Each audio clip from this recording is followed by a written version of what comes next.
కనీ విని ఎరుగని రీతిలో Andhra Pradesh deputy chief minister Pawan Kalyan గారు ఢిల్లీలో ప్రధానమంత్రి గారిని, ఉపరాష్ట్రపతి గారిని, ఇంకా అనేక మంది కేంద్ర మంత్రులను, ఢిల్లీ పెద్దలను కలుసుకుని రాష్ట్ర అభివృద్ధి కార్యక్రమాలకు వేలాది కోట్ల రూపాయల ఫండ్స్ను తీసుకుని వస్తున్న నేపథ్యంలో ప్రో టీడీపీ మీడియా బెక్క చచ్చిపోయింది.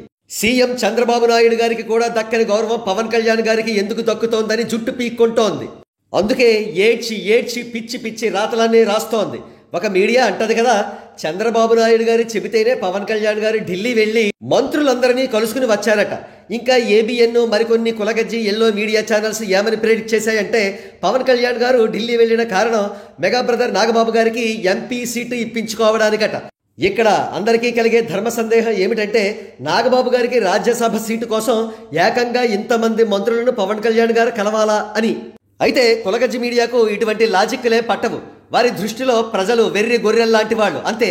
అయితే వాస్తవం ఏమిటంటే, పవన్ కళ్యాణ్ గారు ఢిల్లీకి ఒక ఫోన్ కాల్ కొడితే చాలు, నాగబాబు గారికి రాజ్యసభ సీటు వస్తుంది. ఇది ఎన్డీఏలో ఈనాడు ఆయనకు ఉన్న స్టేచర్. మరొక చేదు నిజం కూడా చెప్పుకోవాలి. మాంత్రికుడి ప్రాణాలు చిలకలో ఉన్నట్టు టీడీపీ ప్రాణాలు పవన్ కళ్యాణ్ గారిలో ఉన్నాయనే విషయం ప్రతి ఒక్కరికి కూడా తెలుసు.